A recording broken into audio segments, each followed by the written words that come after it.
Hi, my name's Emma, and let's talk spooky stuff uncensored. From time to time, something really special happens in the horror community. A film comes along that is so divisive that people build hills to die on. No, I'm kidding. More so that it creates a lot of buzz and a lot of opinions on both sides, for and against. And trust me, I am not here today to convince anybody. If you know what works for you and what doesn't work for you, and this just ain't it. Oh, that's just like your opinion, man. And I respect that. I'm here to discuss the spoilers of the film, to explain the film, to give you a breakdown, insight into the mind of someone who liked Malignant, and then also to answer some questions that you may have, obviously in my own interpretation of the film, because I know a lot of people had a couple of questions.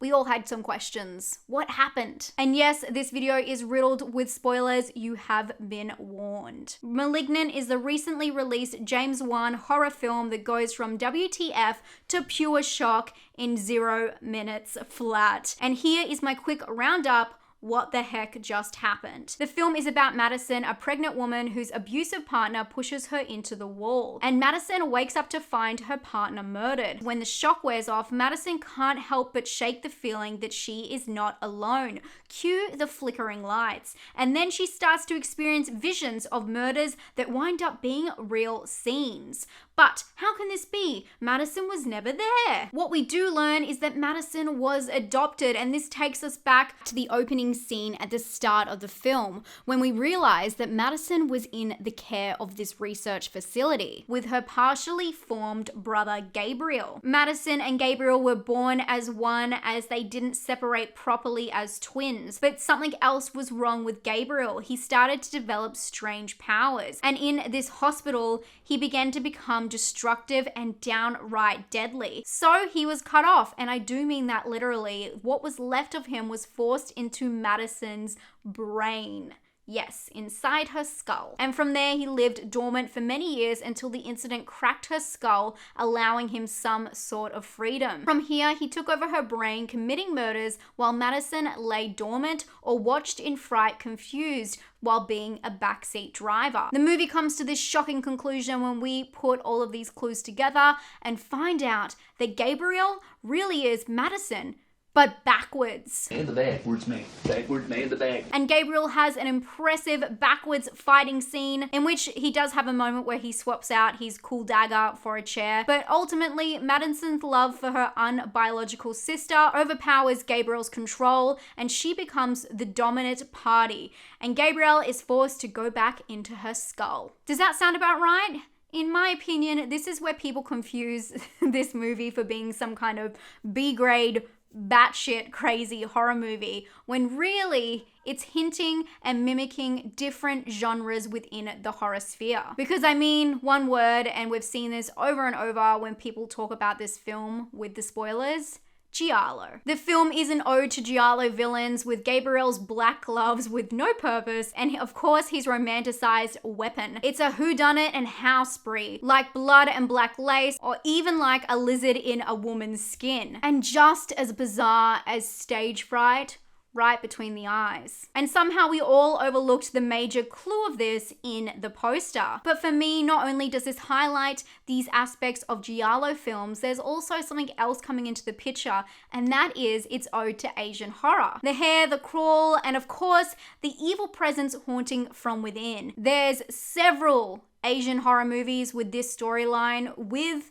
and without the conjoined twins. I really don't want to give away any spoilers, but we've definitely seen this storyline before. Especially on the back of the head and with the hair. Like, I just felt the Asian horror influence mixing with this giallo vibe, which was very interesting. And then of course there's the ode to the bizarre nature of the film, which throws to films like Basket Case and 80s in general, with the great action gritty shootouts. This film really does have it all, and it is such a callback to different elements from different horror subgenres or movements that horror fans have grown to love and explore. But also, I want to say on this, by no means means do I think this is a masterpiece, and I've never claimed that. Even though I think it's really cool, the different things it touches on, I don't think it does it in the best possible way it could have. I want to make that clear. Just because I like the film and I'm talking about it in a positive light doesn't mean I'm obsessed with it or I vouch for it 100%. I obviously think that this film has flaws, but for me, I really enjoyed the stylization and the whole feel of it, which I know is something that people did not like. The main reason a lot of people disliked this film was because of the strange tone, and I, for one, strongly believe that the film is self-aware, although I've seen a lot of people challenge this idea. But I mean, come on, friends. The film opens up to this lake. You know, let's set the scene. The film opens up to this lake with the moon shining over. On the side of this like hilly kind of cliffy thing, we've got this amazing spooky tower radiating green light. And it's illuminating the Gothic architecture. From here, we focus on a doctor telling a harrowing tale of someone with strength and ability. And cue the spooky lights flickering. I believe that's why they started this movie how they did, to not only set up the storyline, but to set up the complete tone for the film. I saw a really interesting comment about this film compared to It Comes at Night. If you've not seen the film It Comes at Night, it's this A24 film that really promised it was going to come at night. And the trailer was very different to what the film actually delivered. And I had not watched Malignant's trailer until after I watched the actual film. I do this for a purpose. Some people say it's fear-mongering. Now, look who's laughing, because I really enjoyed the film, and I don't know if I would have enjoyed it if I had seen the trailer, because they are completely right, and I completely agree with you. Watching the trailer, it looks like a really serious, spooky, haunted movie, and it's definitely not that. I don't think I was scared at all during this film. It's not a typical James Wan jump scare film. It is more of a what the heck is that, and what is it doing, and what does it mean? I was not scared about something being under my bed. I was too busy trying to figure out what the heck is going on. And I loved it. I do think that trailers like that do the film a disservice, because obviously they're trying to get bums in seats with people who aren't horror fans. So of course they're like, this is a spooky film, come see it with your friends in theaters. And those kinds of people, I mean, all the power to them. My partner is one of those kinds of people. They don't know any better into what to expect. They just want something scary and something fun. And I mean, this is something fun for sure. But I mean, that's my opinion. But for people who actually do care about the trailers and are really into these films and are probably going to see it anyway, it sets them up for something that's not going to happen. I can understand expectations and reality when it comes to the trailer and the marketing of this film compared to the film. Although, again, I do stand by the poster, which it would have been so cool if they did match the poster with the trailer and they did more of a giallo style trailer where it was like, you know, 70s Italiano. Like, that would be so cool. Why did they not do that? And maybe then people would expect too much on the other end. I don't know. I do want to speak about the score, because this is something that I did not realize until after I saw the film. I was actually really annoyed by the score throughout this film. I couldn't pick up why, and it kept triggering my brain about something, and then it would just pass. And only afterwards did I realize it is the Pixies. I didn't actually watch the credits sequence, but I do know that it ended up playing at the very end. But it is a cover of Where Is My Mind by the Pixies, which is a huge ass clue to the whole film.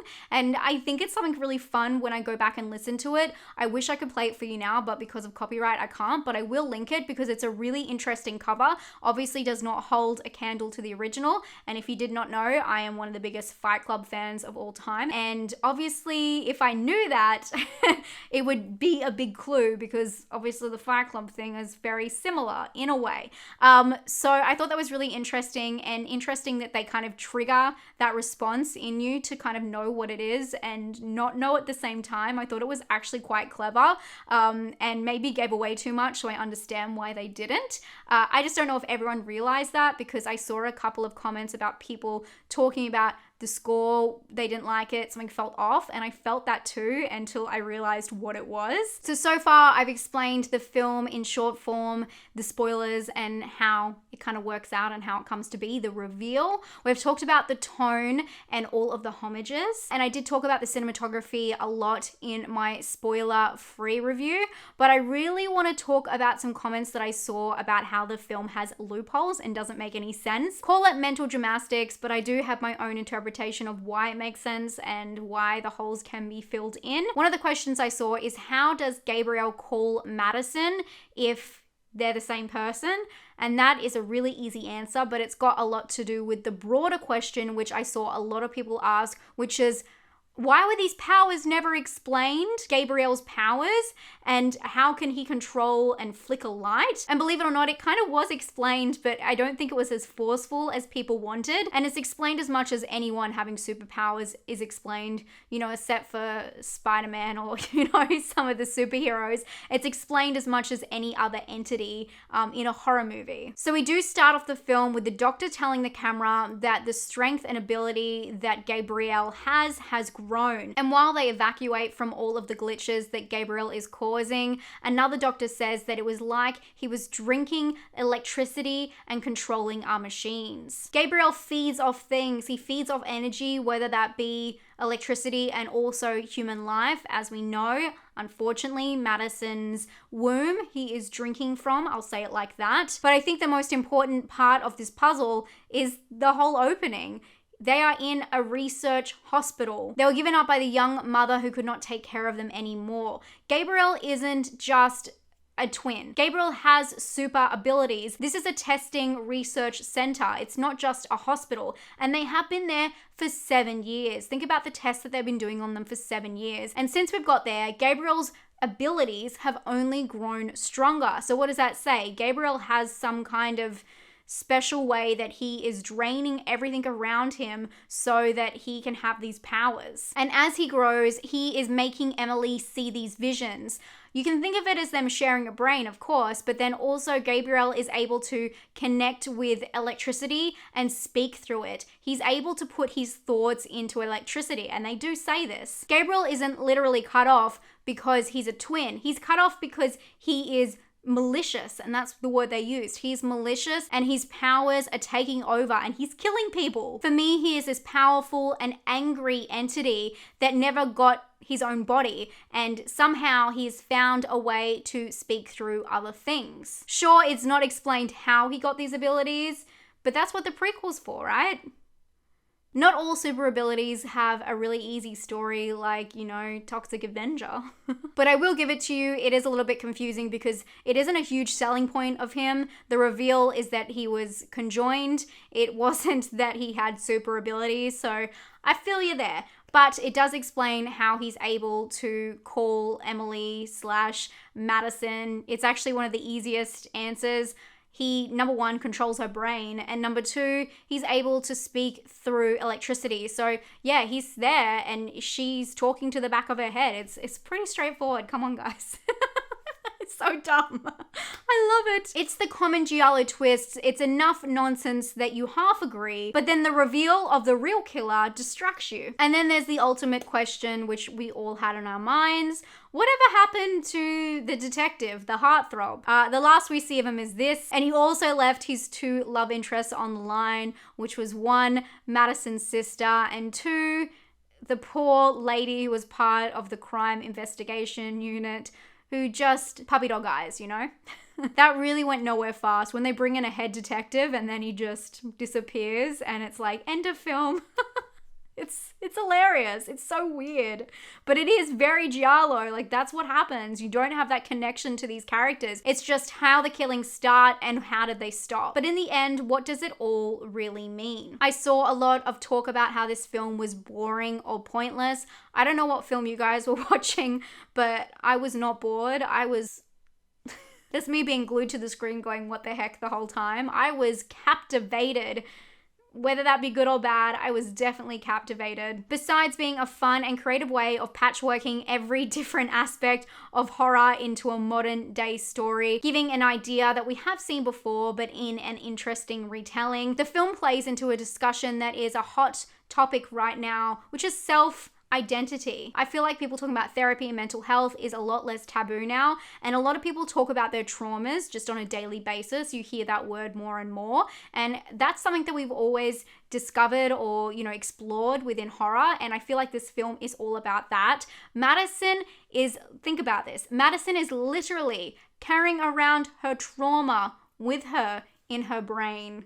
Cue the Pixies, Where Is My Mind? Malignant explores the idea of identity and carrying around the ghosts of your past with you. Madison may have started as a timid and defenseless character, but by the end, she needs to own her own mind and her body over someone trying to control her, which is why I really wish we got to know her more. But again, alas, Giallo, it's not really about the emotional ties, it's more how the killing starts, who done it, and how it ends. But I have to say, probably the most shocking part of this film is the part that no one's talking about, the very end moment when they're there in a loving embrace. Are they in an embrace? I think they're in a loving embrace.